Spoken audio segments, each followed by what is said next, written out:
एक लड़का था। उसका नाम था आकाश। वह बहुत ही चतुर और समझदार था। उसकी बहुत इच्छा थी कि वह आसमान से गिरती हुई बर्फ देखे।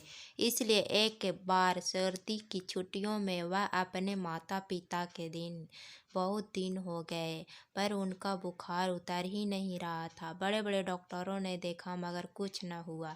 एक दिन वहाँ के बहुत प्रसिद्ध वैद्य आए। जांच पड़ताल करने के बाद वे बोले, यहाँ के घाटियों में एक खास तरह का पेड़ उगता है। यदि उसकी छाल पकाकर इन्हें पिलाए तो शीघ्र ऊंची हो जाएगी, लेकिन आजकल वहां जाना बड़ा मुश्किल है। रास्तों पर बर्फ की मोटी मोटी तह जमी है और जंगली जानवरों का भी खतरा है। वहां ताने में 3-4 दिन लग जाते हैं। यह सुनकर आकाश के पिता चिंतित हो गए, लेकिन आकाश बहुत साहसी था। उसने शीघ्र ही एक योजना बनाई और आप चिंता न करें पिता, मैं माँ के लिए दवा लेकर आऊँगा। वैद्य जी बोले, मैं अपने बेटे अमित से बोल दूँगा।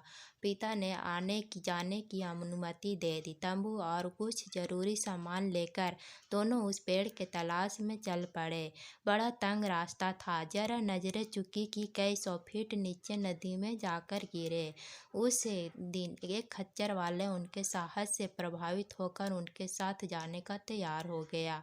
खच्चर लेकर वे आगे बढ़ गए। वे बर्फ से लदे तंग रास्तों और आसमान को छूने वाली बर्फ से ढकी चोटियों के बीच खूंखार के बीच पूरा दिन गुजर गया, पर उन दोनों ने हिम्मत नहीं हारी। खच्चर वाला उन्हें राह बताता जाता था।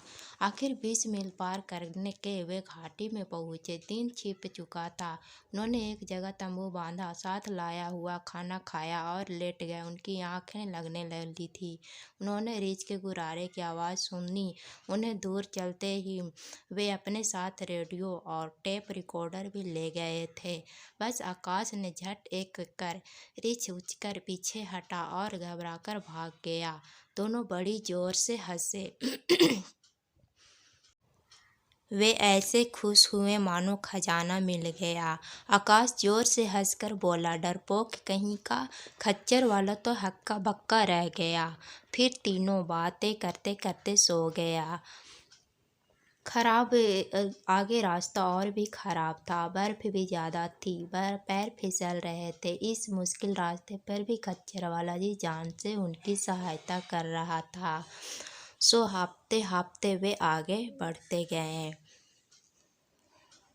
आखिर वे किसी तरह उस पेड़ तक पहुँचे जिसकी छाल लेनी थी।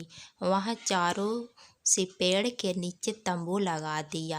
हाथ मुंह धोकर खाना खाया और फिर टेप रिकॉर्डर और टॉर्च निकालकर आराम करने लगे।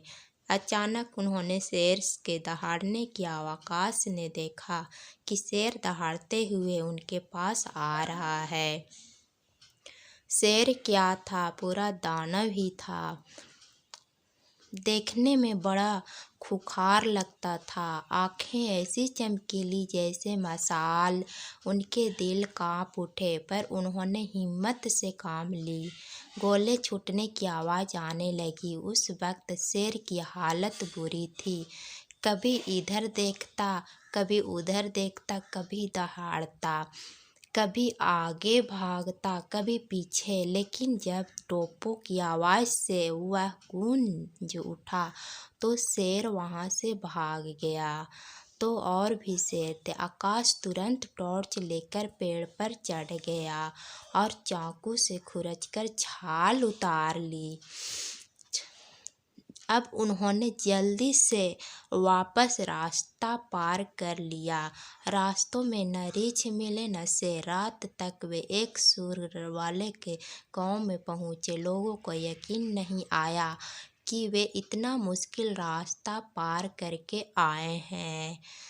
लेकिन खच्चर वालों ने जब सारी बात उन्हें बताई तब सबने उनकी सराहना की। माता पिता तो उन्हें देखकर जैसे समय बाद माँ का बुखार उतर गया। सबको बड़ी खुशी हुई, पर आकाश और अमित की खुशी का ठिकाना न था।